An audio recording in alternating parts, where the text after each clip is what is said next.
22절서부터입니다.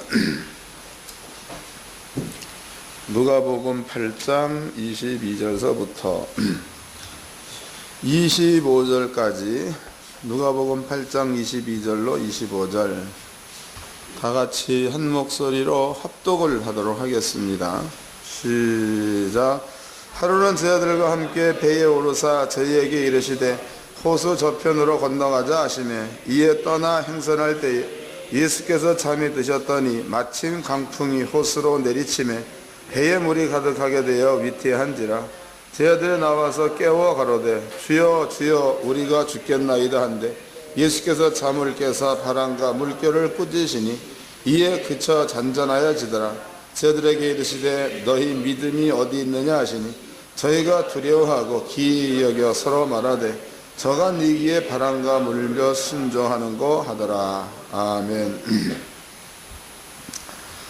여기에서 그 누가복음 8장 22절서부터 25절 말씀에서 우리가 그 한 군데를 좀 이렇게 신경 써서 봐야 될 부분들이 있습니다. 25절입니다. 제자들에게 이르시되 너희 믿음이 어디 있느냐. 이 말은 너희에게 믿음이 어디 있느냐라고 묻는 말입니다. 근데 똑같은 사건인데 마가복음에는 4장에 이 말이 있죠. 마가복음 4장을 보도록 하겠습니다.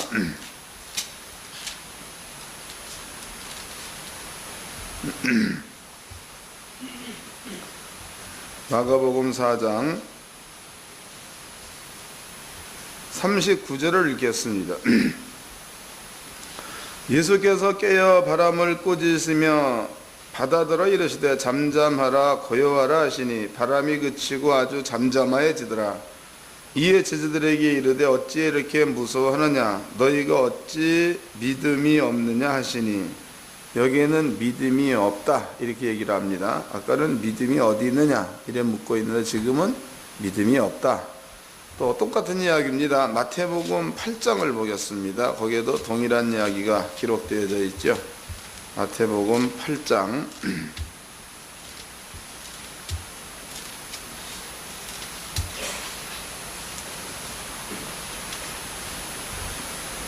25절서부터 읽겠습니다. 8장 25절. 그 제자들이 나와 깨우며 가로되 주여 구원하소서 우리가 죽겠나이다. 예수께서 이르시되 어찌하여 무서워하느냐 믿음이 적은 자들아 하시고 여기에는 믿음이 적다라는 표현을 합니다. 오늘 이제 그 오후 시간에 누가복음을 통하여 우리가 그 깨달아 봐야 될 부분들이 이 부분을 한번 살펴봐야 합니다. 그래서 목사님들이 새벽 기도는 다 하시죠? 하시나? 안 하는 사람들은 빼놓고 하시는 분들은 다 하실 줄로 압니다. 새벽 기도 하실 때에 오늘 깨달은 말씀을 마음 가운데 기억하시고 꼭 그렇게 기도하십시오. 그 다음에 기도한 것으로만 끝나지 마시고 가서 한번 행동에 옮기십시오. 그렇게 해서 목사님들이 교회 안에서 어떤 그 말의 능력들을 꼭 목사님 것으로 만들어 내야 할 줄로 믿습니다. 먼저 이제 그 여러분께 한 가지 예를 좀 들어드리도록 하겠습니다. 옛날에는 우리나라에도 그 뭐 어사 그러면 박문수도 나타나고 뭐 여러 가지 많이 이야기가 있습니다. 근데 그 어사들은요, 텔레비전 상으로 나온 거 보면 항상 병복을 하죠. 근데 그 변장을 하고 나타날 적에는 춘향이 신랑 보니까 거지 걸로 나타나지요. 거지. 또 이제 그 박문수 같은 경우에는 거지보다는 조금 선비적으로 이제 초라한 선비 모습을 하고 많이 나타나지요. 이런 것으로 미뤄봤을 적에 어사라는 사람은요, 왕을 대신하는 자입니다.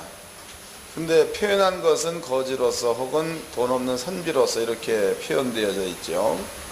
근데 중요한 것은 이 어사들은 거의가 다 공부를 하는 자들입니다. 그렇게 뭐 무에 대해서 뛰어난 그러한 자들이 흔치를 않지요. 근데 이 사람들이 고을마다 들려가지고 여러 가지 그 부정한 일들을 바로잡는 데에 상당히 당당하게 그렇게 이제 행동을 하는 것을 볼 수가 있습니다. 근데 여기서 우리가 꼭 한 가지 한번 눈여겨봐야 될 것은 암행어사 출두야 하면은 주변에서 곤봉을 들은 그 포졸들이 상당히 많은 숫자 갑자기 나타나죠. 이런 것들은 뭘 의미하는가 하면 어사가 거지이지만 당당할 수 있었던 것들은 그런 그 포졸들이 어사를 지켰기 때문에 가능한 일이다. 이렇게 이제 볼 수 있습니다. 여러분들이 그 깨달아야 될 부분들은 내가 이렇게 이제 설명해 드렸는데, 요 이야기들이 사람 사는 그 세상에 있는 그러한 일이지만 요것과 똑같은 영적인 배경입니다. 이런 것들이 여러분들의 환경에 이런 영적인 배경이 이미 조성됐다는 부분들을 깨닫고 믿으십시오. 이것은 능력을 나타내는데 가장 중요한 부분입니다. 영적인 일이기 때문에 그렇습니다. 이걸 이제 마음 가운데 새겨 놓으시고, 자, 구약으로 한번 가보도록 합시다. 구약. 두 군데만 한번 찾아보도록 하겠습니다. 창세기 1장입니다. 창세기 1장 10절서부터 읽겠습니다. 창세기 1장 10절. 하나님이 무수를 땅이라 칭하시고 모인 물을 바다라 칭하시니라. 하나님 보시기에 좋았더라. 하나님이 가라사대 때 땅은 풀과 씨 맺는 채소와 각기 종류대로 씨가진 열매 맺는 과목을 내라 하시며 그대로 되어 땅이 풀과 각기 종류대로 씨 맺는 채소와 각기 종류대로 씨가진 열매 맺는 나무를 내라. 하나님 보시기에 좋았더라. 저녁이 되며 아침이 되니 이는 셋째 날 그랬습니다. 그럼 여기에 지금 하나님께서 날짜로는 하나님의 시간대로다가 3일 되는 날, 3일. 이 3일째 되는 그 날에 하나님께서 그 물은 물대로 모이고, 그 다음에 뭇은 드러나라. 그런 얘기합니다. 그 다음에 이제 드러난 그 뭇 위에다가 모든 푸른 풀들이 있어라. 그랬죠? 또 이제 각종 열매 맺는 나무가 있어라. 라고 얘기합니다. 이 날이 3일째입니다. 그럼 3일째 하나님은 이것을 말씀으로 명령해 놓으신 일입니다. 그런데 시간이 지나죠. 5일이 지나고 6일이 지났습니다. 6일째 되는 날에 아직까지도 사람이 만들어지기 직전입니다. 그럼 사람이 만들어지기 직전이었을 때에 아직까지도 땅 위에 풀과 나무가 없었다. 이렇게 표현되어 있습니다. 이 얘기는 창세기 2장 5절서부터 6절에 이 말이 있죠. 사람이 만들어지기 이전이므로 땅에는 풀과 나무가 없었다. 사람이 만들어졌습니다. 그럼 사람이 만들어지고 난 그 다음에는 풀과 나무 이런 것들이 생겨났다 그랬으니까 하나님의 입에서 한 번 나온 말은 3일, 그 다음에 4일과 5일입니다. 이 4일과 5일의 시간대를 여러분들이 그 사람의 시간대 24시간으로 보지 말고 하나님의 시간대로 보라고. 6일 이걸로 본다면은 요 4일과 5일은 6일로 본다면은 사람의 시간대로 6천년이 지난 세월이다. 이해가 되나요? 되시나요? 이것은 여러분께 설명을 많이 해드렸으니까 이해가 다 되실 줄로 믿습니다. 그래서 6일 그러면은 사람의 시간대로 6일 그러면 하나님의 시간대로는 하루이지만 사람의 시간대로는 6천년 이상이 되어진 시간이라고 볼 수 있는 겁니다. 그러면 4일도 대략 잡아서 6천년으로 봅시다. 또 이제 5일도 대략 잡아서 6천년이라고 봅시다.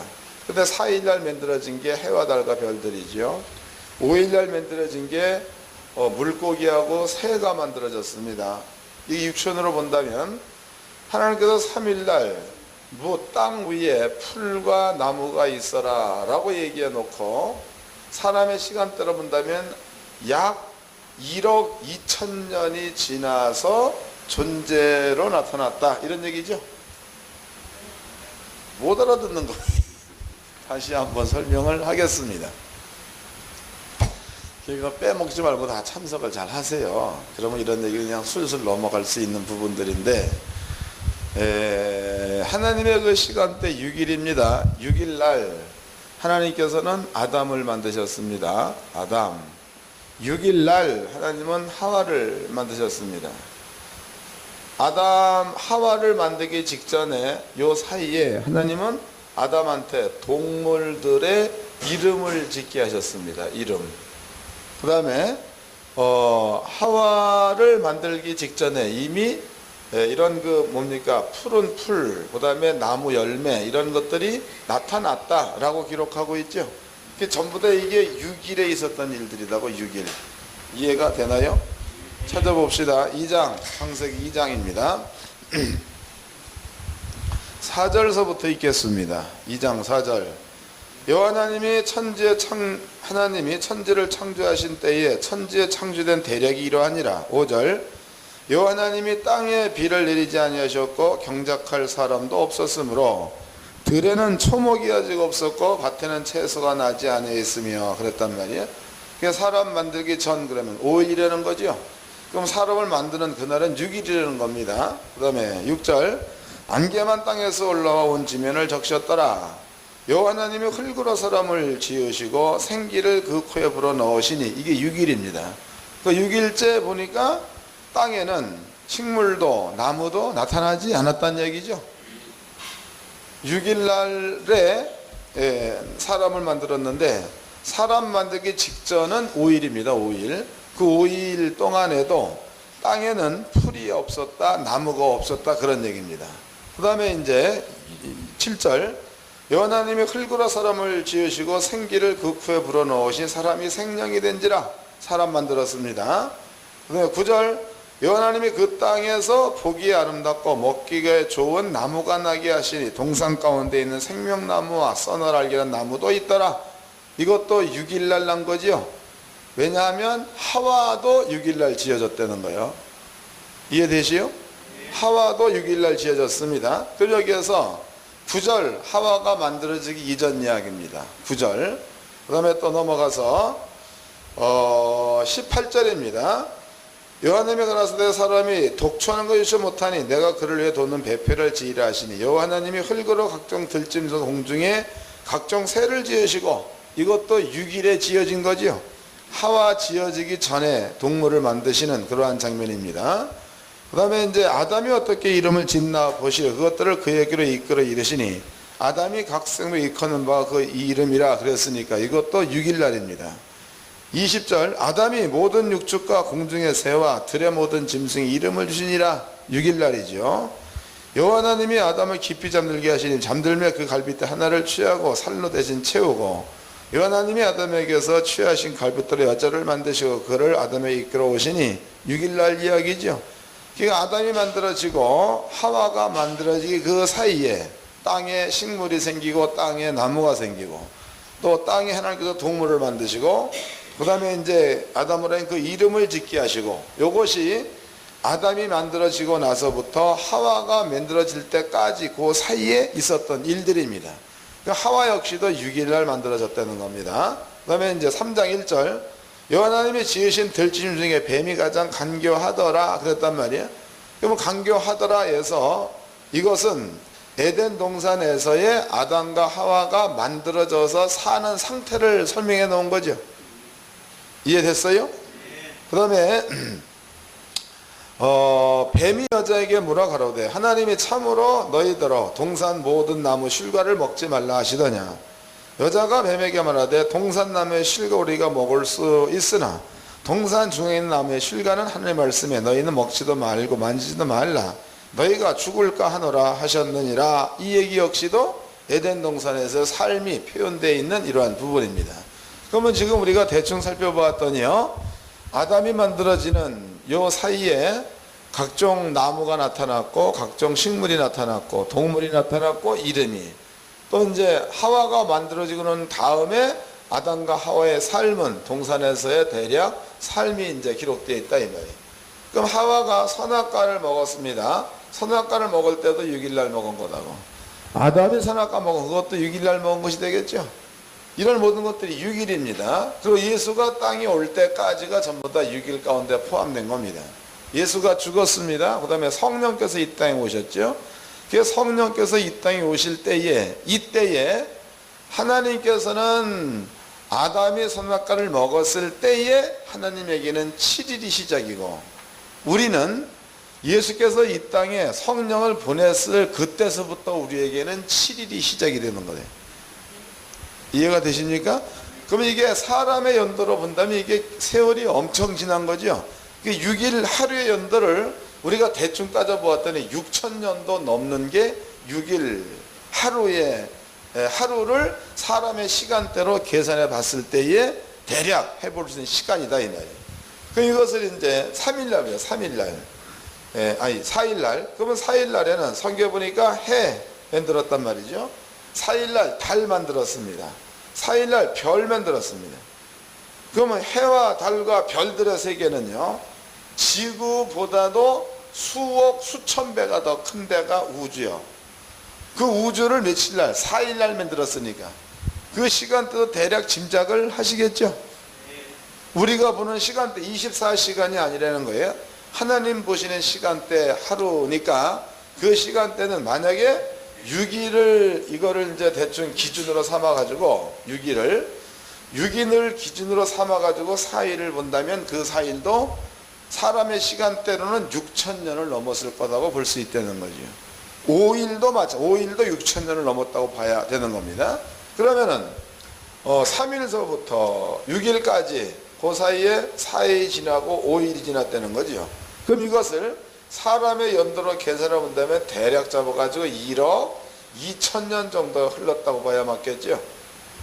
하나님께서 3일날 얘기해 놓을 적에 3일날 땅은 푸른 풀과 나무가 있어라. 그래서 풀과 나무가 6일째 되는 날 나타났으니까 말로 본다면은 시간대로 본다면 1억 2천년이란 기간 동안에 주의 말씀이 있다가 1억 2천년 후에 6일째 되는 날 존재가 되어 나타났다고 봐야 되겠죠. 그 아버지 입에서 나온 말은 없어지는 거예요, 이루어지는 거예요? 감이 잡히셨죠? 이걸 기억해 놓으시고 이제 한 군데를 또 찾아보도록 합시다. 이사야서 45장입니다.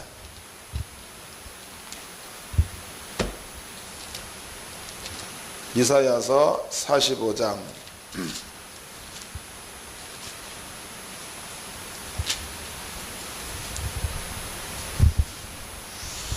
어, 21절서부터 읽겠습니다. 22절서부터 땅 끝에서 모든 백성은 나를 앙망하라. 그러면 구원을 얻으리라. 나는 하나님이라 다른 이가 없음이라. 내가 나를 두고 맹세하기를 나의 입에서 의로운 말이 나갔은즉 돌아오지 아니하나니 내게 모든 무릎이 꿇겠고 모든 혀가 맹약하리로다. 그럼 아버지 입에서 의로운 말이 나갔으면 다시 그 말은 아버지 입으로 돌아오지 않는 거죠. 그리고 그 말대로 된다는 겁니다. 그럼 여기에서 45장에만 이 말이 있는 게 아니죠. 이 동일한 그 이야기가 50장인가 거기에도 동일한 말이 기록되어져 있죠. 50장인가 55장인 거기에 보면 55장을 봅시다. 여기는 예를 하나 더 들고 있습니다. 55장 10절 비와 눈이 하늘에서 내려서는 다시 그리로 가지 말고 토지를 적시어 싹이 나게 하며 열매가 맺게 하며 파종하는 자에게 종자를 주며 먹는 자에게 양식을 줌과 같이. 그 말은 10절은 예를 든 겁니다. 이것처럼 그 말이죠. 11절 내 입에서 나가는 말도 헛되인 내게로 돌아오지 아니하고 나의 뜻을 이루며 나의 명하여 보낸 일에 형통하리라 그랬단 말이에요. 이것처럼 이것이라는 그 말은 비가 하늘에서 내려서 언제 하늘로 올라가는 것을 보았느냐, 눈이 하늘에서 내려가지고 언제 하늘로 올라가는 것을 보았느냐. 비와 눈은 하늘에서 내려가지고 땅에 떨어지면 땅에서 모든 식물을 자라게 하는 것이 아니냐. 이것과 똑같이 하나님의 입에서도 의로운 말이 나갔으면 그 말은 다시 하나님의 입으로 돌아오지 않고 말대로 이룬다, 이런 얘기가 되겠죠. 이게 지금 이사야가 대언한 내용입니다.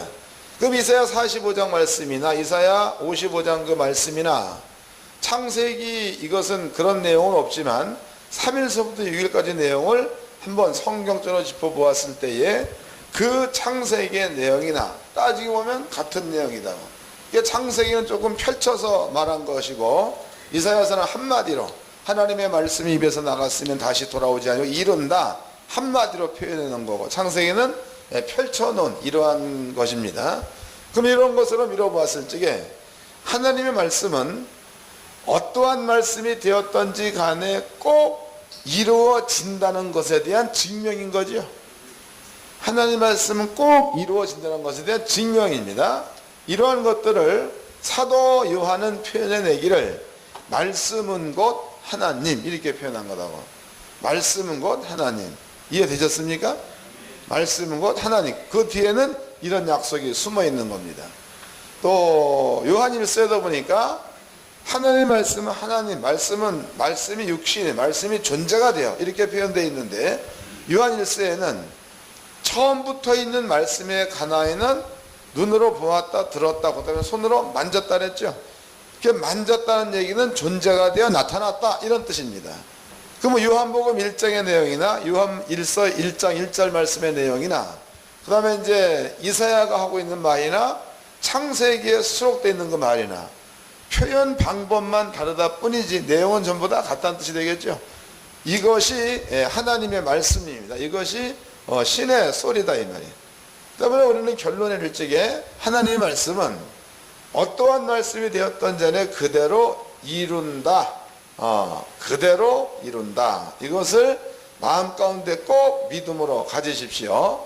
그 다음에 이제 오늘 이제 그 등장된 이야기의 내용은 어떤 내용인가 하면 이렇게 이제 배가 이렇게 있습니다. 배가 이렇게 있는데 예수님은 고물을 베고 주무셨다. 그래서 고물이라는 것은 배 후미가 되겠죠. 후미. 여기쯤 돼서 이제 예수님께서 벽에로 배를 이렇게 해놓은데 여기를 이제 베고 아마 주무셨는가 봅니다. 근데 파도가 이제 크게 쳐가지고 파도가 이래가지고 배가 거의 전복할 만큼 이렇게 파도가 쳤습니다. 여기 있던 그 제자들이 배에 들어놓아 주무시고 계시는 예수님을 깨우고 있죠. 그런데 그네들이 쓰고 있는 말이 뭐냐면 주여 우리가 죽게 생겼습니다 이런 말 했단 말이에요. 그러니 일어나셔가지고 우리를 구원해 주세요 이런 얘기했죠. 이 말이 끝난 다음에 예수 하시는 말씀이 한 군데는 너희의 믿음이 어디 있느냐, 그 다음에 너희의 믿음이 없다, 또 한 군데는 믿음이 적다 이런 말을 썼단 말이죠. 그럼 바꿔 얘기해 본다면 제자들한테 믿음이 있다면 예수를 안 깨울 수도 있었던 얘기가 되겠죠. 믿음이 있었다면 예수를 안 깨울 수도 있었다 이런 얘기입니다. 그러면은 이 내용을 우리는 오늘날, 이건 2000년 전 이야기입니다. 2000년 지난 오늘날에는 우리가 이 말을 어떻게 이해를 해야 될 것인가, 이걸 한번 성경적으로 살펴보도록 하자고 이 말을 이해하는 겁니다. 자, 먼저 이제 이 내용을 좀 더 구체적으로 설명해 놓은 데가 있습니다. 여기가 시편 107편에 이 내용이 설명되어져 있습니다. 시편 107편입니다.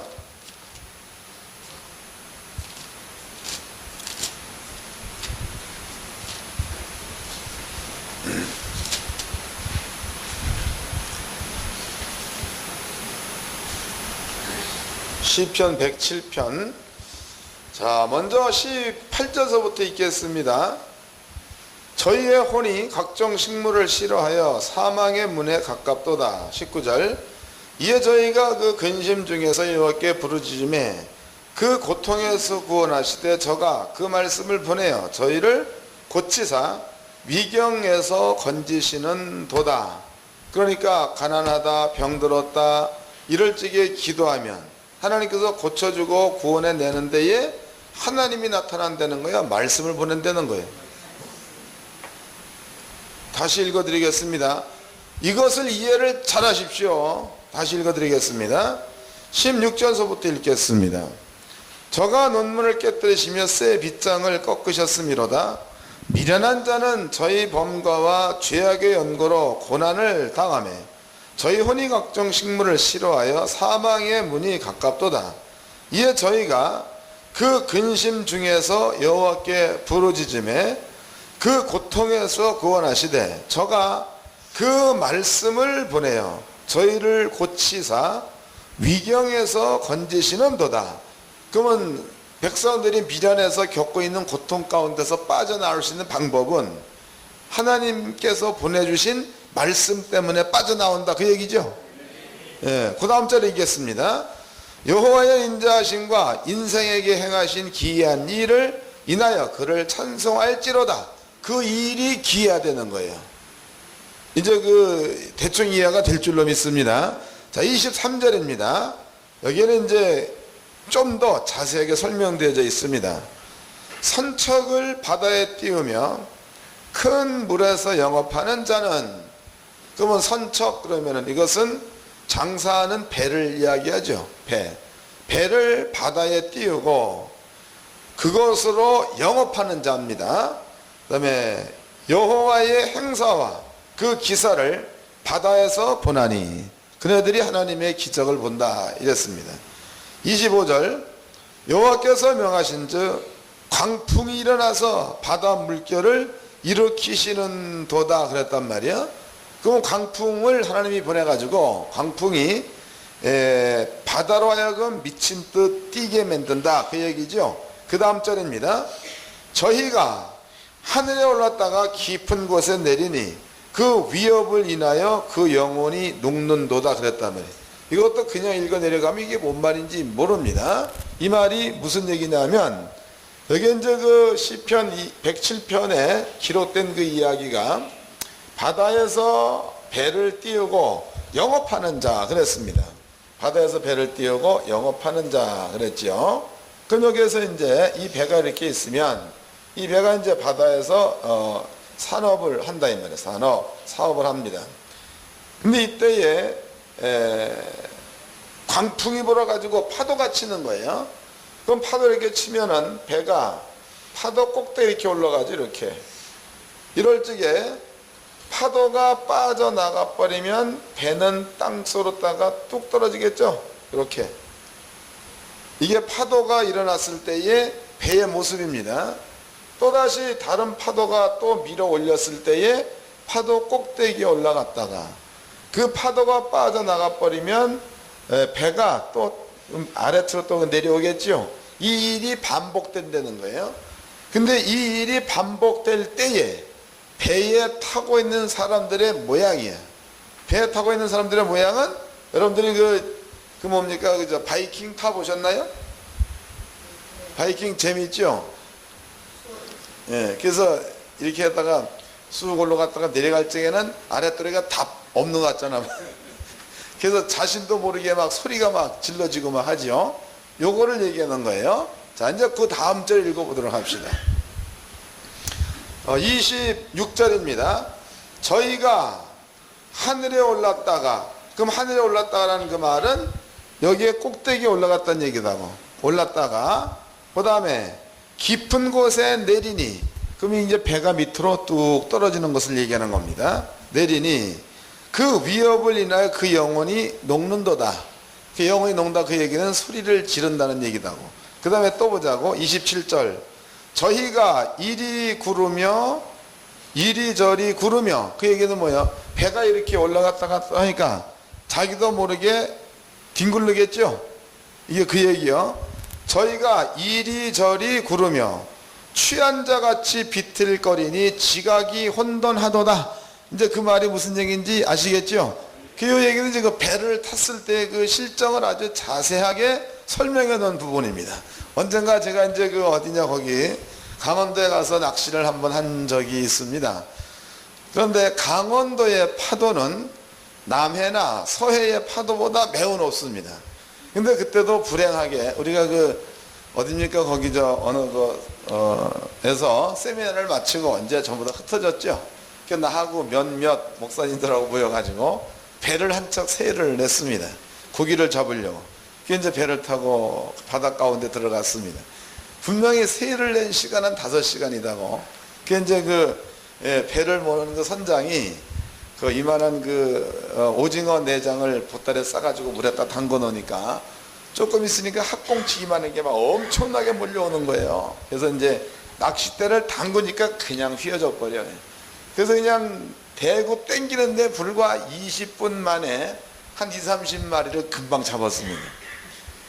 배는 상태가 어떤 상태냐면 배가 막 이래 파도가 하도 치니까 이래.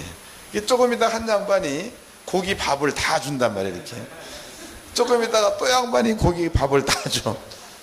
그냥 4-5명이 탔는데 다 뻗어버리고 남은 건 나 혼자 남았어. 내 혼자 거기서 뭐 할 거야. 그래가지고 다시 5시간 빌린 배를 한 20분 타고 또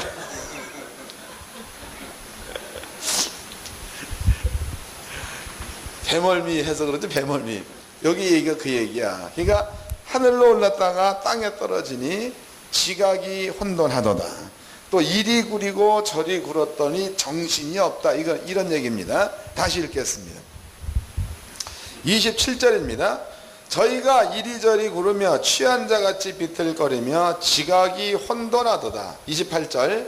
이에 저희가 그 근심 중에서 여호와께 부르짖으매 그 고통에서 인도하여 내시고 광풍을 평정히 하사 물결로 잠잠케 하시는 도다. 그랬단 말이에요. 잘 깨달으십시오. 그네들이 그럴 때 아버지 앞에 기도했다는 거죠. 하나님께서 거기에서 광풍을 조용하게 했다. 그런 얘기입니다.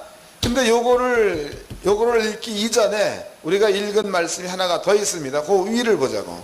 19절입니다. 이에 저희가 그 근심 중에서 여호와께 부르짖으매 그 고통에서 구원하시되 저가 그 말씀을 보내어 그랬단 말이에요. 말씀을 보내어 저희를 구원했다. 여기에서는 여호와께서 광풍을 평정시켰다. 이런 말이 있습니다. 그러면 지금 여기에서 시편 107편의 그 내용은 고통 가운데 부르짖으면 하나님께서 말씀을 보내가지고 그 위경에서 그네들을 건졌다 혹은 구원했다. 이렇게 이제 표현을 하고 있습니다. 근데 여기는 보니까 배의 모양을 그대로 자세하게 설명해 놓고, 그 다음에 여기에서는 여호와께서 광풍이요, 그 광풍을 평정시켰다라는 말이 있단 말이에요. 그 앞절에는 광풍을 보내사 이런 말이 있단 말이에요. 하나님께서 광풍을 보내사 파도를 일게 만들었고, 그 끝에는 여호와께서 명하신 즉 광풍이 잠잠하게 되었다는 말을 쓰고 있다. 이것은 이제 시편 107편에 기록되어 있는 그러한 이야기입니다. 그런데 이 얘기만 밀어본다면 그 앞전에 하나님께서 말씀을 보내사 그네들을 위경에서 구원했다. 이런 내용들이 있는데요. 요 내용과 요 글과 비교해 본다면 조금 이게 안 맞는 말이에요. 아버지 광풍을 보냈고 또 아버지가 광풍을 평정했다. 이게 말이 잘 안 맞는 얘기입니다. 그런데 요 두 가지 사건을 요한복음 1장에다 집어넣어 보자고. 그 요한복음 1장에 말씀은 곧 하나님 그랬죠. 말씀은 곧 하나님 그랬습니다. 요한복음 1장 14절에는 말씀이 육신되어 왔다 그랬죠. 그 말씀이 육신되어 온 자가 예수다 이 말이지. 그럼 아버지 입장에서 볼 적에는 예수를 보낸 것은 우리가 보기에는 인자를 보고 있는 건데 아버지가 보기에는 뭘 보고 있는 거예요? 예? 아버지가 보기에는 당신의 입에서 나간 말을 지금 보고 있는 거죠. 예. 그래서 지금 여기에서 요한복음 1장의 말씀을 읽어보면 그것이 지금 환히 보여지는 겁니다. 그럼 이건 이제 기억해 놓으시고, 누가복음 8장에서 예수님께서 거라사인 지방 그 이제 병자를 고치고 배를 타고 건너가는 도중에 예수님께서 고문을 베고 주무십니다. 딱 주무신다 이 말이에요. 근데 여기에서 자고 있는 그 예수야. 그 예수는 요한복음 1장의 개념으로 본다면 하나님이 보내신 말씀이 육신된 자죠. 이 이야기를 시편 107편에 밀어본다면 하나님이 말씀을 보내서 위경에서 건진다는 말이 뭔지 이해가 되죠. 그 다음에 그 옆에 설명이 이렇게 돼 있다는 거예요. 설명이. 그럼 바꿔 얘기해 본다면 여호와께서 광풍을 잠잠케 하셨다라는 그 말을 누가복음 8장으로 밀어본다면 여호와께서 광풍을 잠잠케 할 때에 그 말씀이 지금 예수로 온 거니까 예수가 이 배에 타고 있다는 그 말은 이미 광풍을 잠잠케 할 수 있는 하나님의 말이 여기 와서 머물러 있다는 뜻이 되겠죠. 이것을 예수님께서 이제 저한테 묻습니다. 이것은 이제 그 성경 여기저기 기록되어 있죠. 사람들이 나를 누구라 하느냐. 그럴 적에 어떤 사람들은 엘리야, 어떤 사람들은 요한, 또 선자 중에 하나 이렇게 말하더이다. 너희는 나를 누구라 하느냐. 주는 그리스도시요 살아계신 하나님의 아들이다라고 얘기합니다. 그러니까 예수님은 그리스도, 기름 부음을 받은 자, 메시아, 그러면 구원자다 이 말이죠. 구원자. 그러면 제자들은 자기네들을 구원할 자가 바다에 타고 있다 이런 얘기가 되겠죠. 지네들이 고백한 자가 뭐냐 하면 메시아, 예수는 그리스도, 예수는 하나님의 아들 그랬으니까 자기를 구원해낼 자가 지네들이 타고 있는 배에 있는 겁니다. 이해되시나요? 안 돼도 하세요. 자기네들이 고백하기를, 예수를 보고 고백하기를 주는 그리스도십니다. 주는 메시아입니다. 주는 하나님의 아들입니다. 그 말은 바꿔 얘기해보면 주는 우리를 구원하기 위해서 온 자 이런 뜻 아닙니까? 그러면 예수님과 제자들이 배에 타고 있다는 얘기는 뭐냐면 자기네들을 구원해낼 자가 배에 있다 이런 얘기다고. 주님이 직접 하신 말씀입니다. 예수님께서 빌립한테 빌립이 하나님을 보여주세요. 그 예수의 대답이 내가 곧 하나님이다. 하나님이 내 안에 있어 그의 일을 하는 거다. 나를 본전 아버지를 보았거늘 그랬단 말이에요. 그럼 예수님은 땅에 올 적에 하나님께서 인자로 온 거니까 예수님께서 스스로도 말씀 내가 곧 하나님이다. 요한복음 1절은 말씀은 하나님 이런 얘기단 말이에요. 그러면 지금 예수님께서 갖고 있는 생각이나 지혜들이 갖고 있는 생각이나 구원자 혹은 하나님에 대해서는 똑같은 생각이 되겠죠.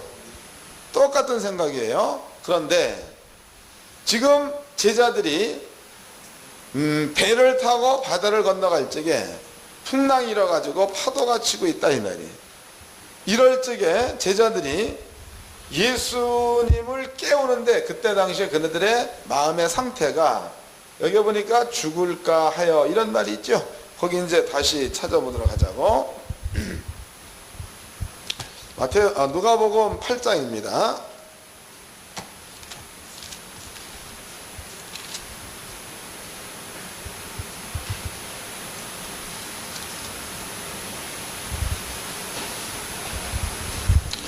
자, 23절서부터 읽겠습니다. 행선할 때 예수께서 잠이 드셨더니 마침 강풍이 호수로 내리침에 배에 물이 가득하게 되어 위태에 앉으라. 제자들이 나아가 깨워 가로되 이랬단 말이에요. 이게 위태하다 그 얘기는 상당히 두려움에 잡혀 있다 이런 뜻이 되겠죠. 또 마태복음도 봅시다. 마태복음 8장이죠.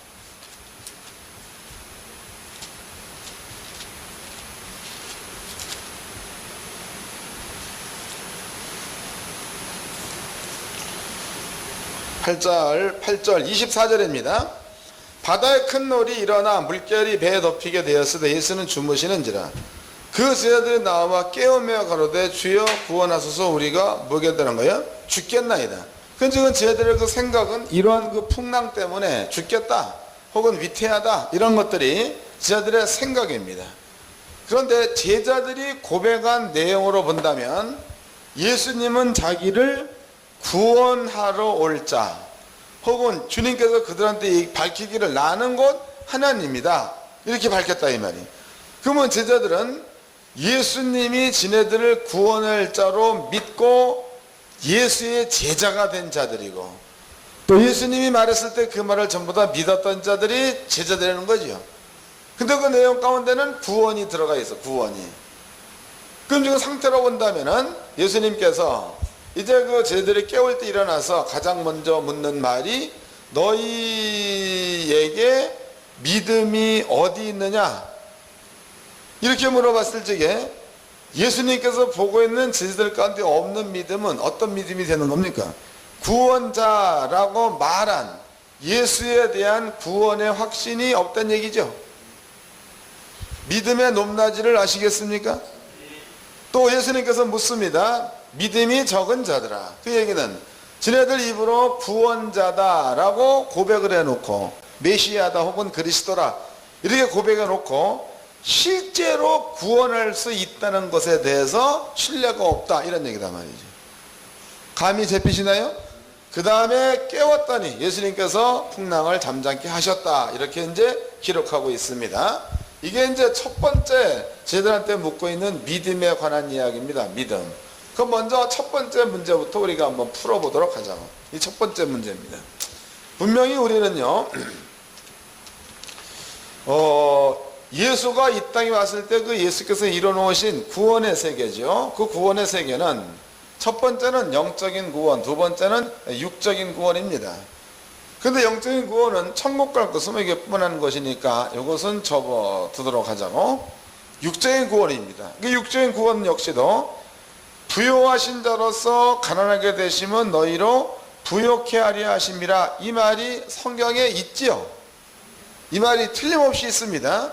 그 얘기는 뭐냐면 주님께서 가난하게 사신 그 자체가 대속했다는 거죠.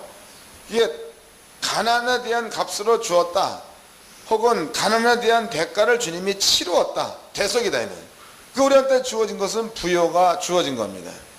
또 예수가 채찍에 맞을 적에 너희는 나음을 입었도다, 이것은 건강을 말하는 겁니다. 그럼 이건 역시도 채찍에 맞아 놓은 그 자체가 이미 병을 가져가 놓은 것이 되는 겁니다. 그럼 이것은 예수님께서 2000년 전에 이미 십자가의 죽음으로써 완성시켜 놓았다는 거죠. 그럼 이제 오늘날 우리는 제자입니다. 제자. 12제자도 제자요, 70명도 제자요, 120명도 제자요. 오늘날 우리도 예수님의 제자입니다.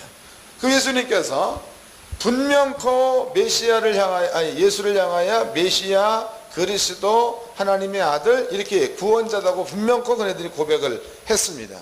근데 그네들을 향하여 예수께서 하시는 말씀이 너희의 믿음이 어디 있느냐라는 그 말은 이 풍랑 가운데서 구원 얻을 만한 믿음이 어디 있느냐, 그런 얘기가 되겠죠.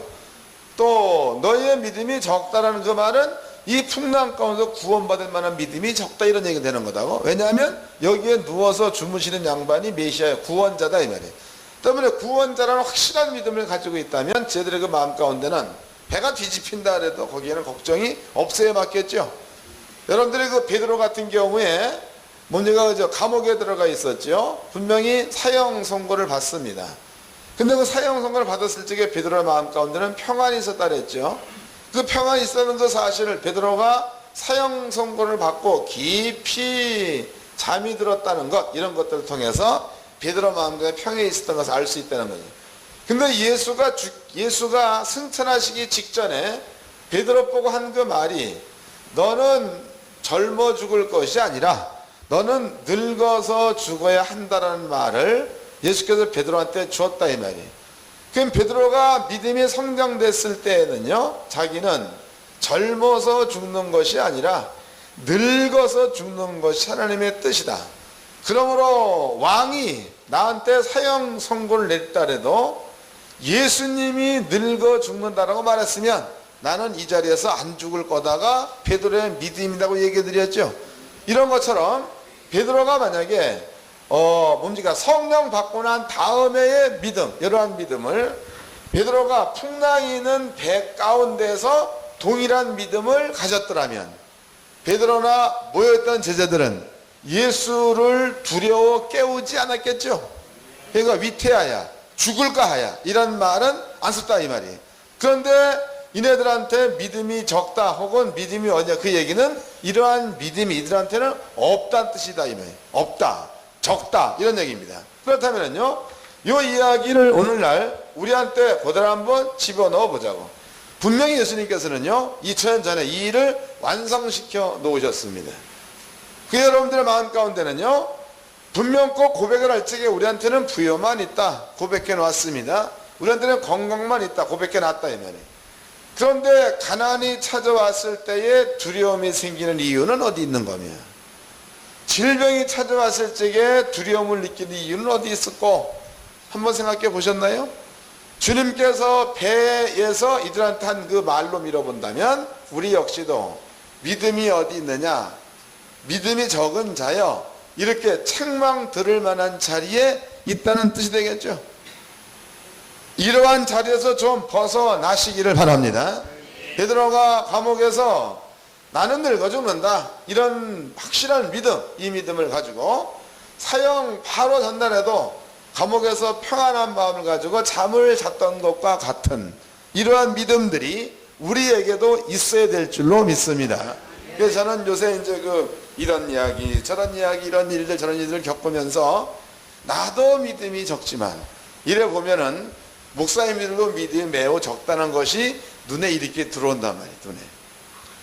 그래서 내가 그리고 말아 그냥 할 말이 없어가지고 자 이제 한 군데를 또 찾아보도록 합시다. 뒤로 넘어가서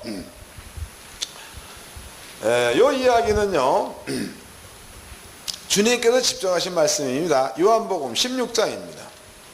15장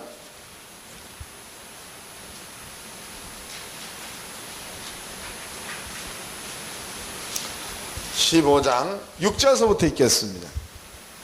요한복음 15장 6절 사람이 내 안에 거하지 아니하면 가시처럼 밖에 버리어 말라지나니 사람들이 이것을 모아다가 불에 던져 사르느니라. 7절 너희가 내 안에 거하고 내 말이 너희 안에 거하면 무엇이든지 원하는 대로 구하라 그리하면 이루리라. 그러니까 여기 지금 주님이 하신 말씀이 너희가 내 안에 거하고 내 말이 너희 안에 거하면 그랬습니다. 이 이야기를 주님께서 하시기 이전, 지들을 부르기 이전 예수님께서 하나님 나라로부터 이 땅에 처음 올 적에 그럴 때에 예수님의 상태가 하나님의 말씀이 예수 안에, 예수님이 하나님 안에 있는 겁니다.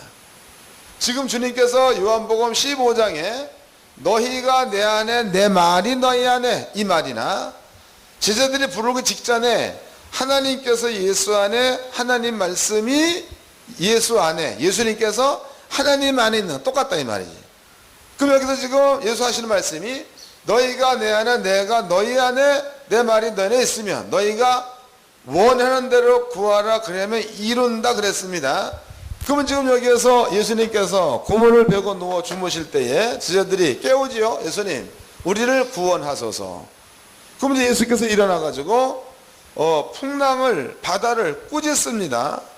그럼 꾸짖는 내용은 하나님께서 예수 안에 예수님이 하나님 안에 또 하나님의 말씀이 예수 안에 있어서 그 말씀을 그대로 믿는 믿음을 가지고 구한 것이 되겠죠. 그러니까 이게 지금 모든 것들이 잠잠해졌다는 겁니다. 그렇다면은 예수님께서 요한복음 15장에 말씀하시기를 내 말이 너희 안에 있으면 너희가 원하는 대로 구하라 그러면 이룬다 그랬단 말이에요. 그 우리들의 마음 가운데에 예수께서 주신 말씀들이 우리 마음속에 있다는 확실한 믿음을 가지고 여러분들이 풍랑이 있는 파도를 갖다가 명하면 파도도 예수님께서 하신 말씀처럼 여러분들의 말을 들어서 잠잠하게 된다는 뜻이 되겠죠. 믿습니까? 이거를 좀 제발 좀 믿으시고 여러분도 이런 기적을 만들어 내시기를 바랍니다. 이건 꼭 그렇게 되어야 합니다. 얼마 전에 이제 어떤 목사님이 저한테 이런 얘기를 합니다. 목사님 왜요? 교회 성도들을 데리고 수련회를 갔다 수련회. 그런데 일기예배에서 그날에 분명히 비가 많이 온다 그랬다는 거죠.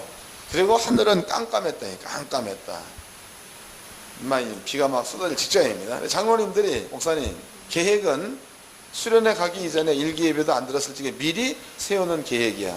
그 계획은 잠자는 데가 이렇게 있으면 오늘 밤의 프로그램은 바깥에다가 텐트를 치고 여기에서 자면서 그렇게 불 피우는 거 뭐요 이것도 하고 이런 것들이 그날 프로그램에 들어가 있는 거예요. 그러니까 장로님들이 목사님 지금 하늘이 깜깜하고 비가 올 것 같고 그러니까 아주 깜깜해졌다는 거만. 그러니까 우리는 오늘 저녁 때는 이 프로그램을 포기를 하고 들어가서 자도록 합시다 그랬다는 거죠. 그래도 여기 목사님 하시는 얘기가 그러냐고 우리 기도합시다.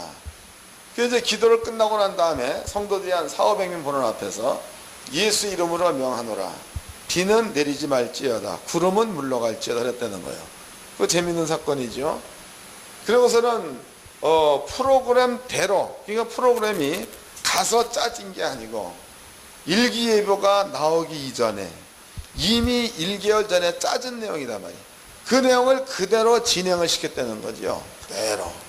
근데 신기하게도 그날 저녁 때 여기에서 프로그램을 실시할 동안에 오히려 그 주변에 별이 떴다는 겁니다. 이거 믿어지나요? 그러면서 그 양반이 나한테 와서 이런 얘기를 해. 목사님, 내가 이 말을 해놓고도 내가 미친놈이라는 거예요. 왜 그런 얘기를 하십니까? 물어봤더니 자기는 지금까지 이렇게 해본 적이 없다는 거죠. 근데 목사님이 하도 하라고 들들 볶아서 내가 어차피 그냥 망신 한번 당해서 했다는 거지요. 근데 그 양반이 그날 저녁 때 이런 일들을 쭉 겪으면서 마음이 진짜로 두근반세금 했다는 거지. 두근댔다가 세근댔다가 한근댔다가 프로그램이 다 끝났습니다. 그 이제 막 캠프파이어 하고 막 기쁘다 구조 다 하고 그런 이제 11시쯤 이제 끝났다는 거예요. 다 잠자리에 들어갔다고 하죠. 그 다음에 이제 1시인가 2시 그때부터 막 쏟아지더라는 거예요. 이걸 뭘로 우리가 이해를 할 거냐. 뭘로. 이런 일들이 지금에도 분명코 일어나고 있습니다.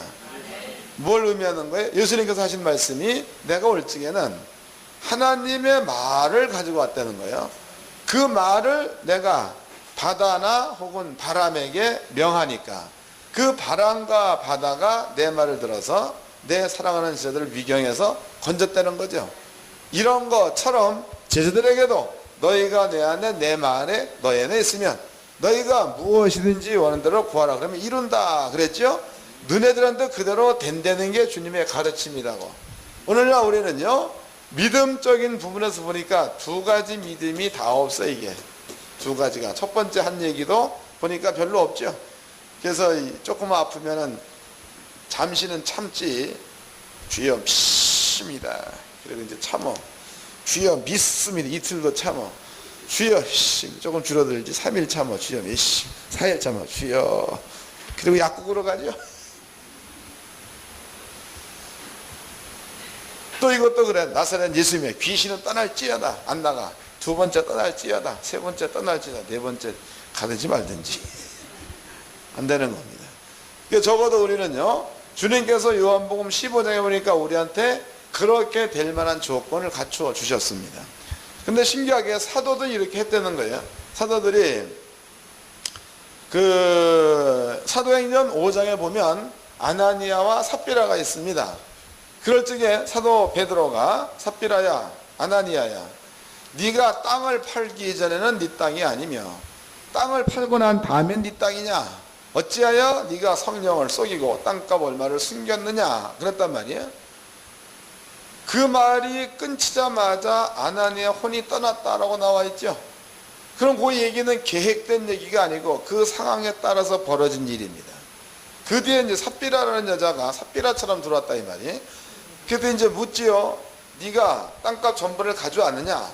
그랬더니 삽비라가 예, 다 가져왔습니다. 그게 베드로의 얘기가 네가 어찌하여 네 남편과 짜고 성령을 속이느냐? 네 남편의 장사를 지내본 자들의 팔이 문지방에 이르면 너도 죽으리라. 그건 역시도 그때 상황에 따라서 한 말이다 말이에요. 그럼 베드로의 말대로 했다는 뜻이 되겠죠. 말대로 된 겁니다. 그럼 베드로에게 그런 사건이 일어났다면 오늘날 우리에게도 동일한 사건이 일어나야 맞겠죠. 그 목사님들은요 말로만 믿음 있는 척 하지 마세요. 실제로 믿음 있는 자가 되십시오. 그래야 맞습니다. 그 말로만 믿음 그러면 아주 믿음이 큰 것처럼 막 떠들어 제껴. 근데 실제로 문제가 딱 부딪히게 되어지면 금방 꼬랑이 내리죠. 예? 꼬랑지 집안에서는 컹컹 나가버리면 그냥 꼬랑지 바짝 내리고 그냥. 예? 여러분들 그러지 마시고 집 안에서나 집 바깥에서나 하나님의 말씀을 이루어내는 그러한 믿음 있는 자가 되기를 주의 이름으로 축원합니다. 누가복음 8장에 있는 그 내용들은요 성경적으로 보면 이미 시편 107편에 자세하게 설명되어 있는 그 내용을 예수님께서 직접적으로 12지자한테 보여주고 있는 장면입니다. 이 장면들은 꼭 그때의 그들한테만 국한된 게 아니고 오늘날 우리한테도 적용된 사실을 잘 깨달으시고 말에 또 주님의 구원에 있어서 두 가지 믿음을 전부 다 소유하셔서 마지막 때 꼭 능력 있는 종들 되기를 주의 이름으로 축원합니다.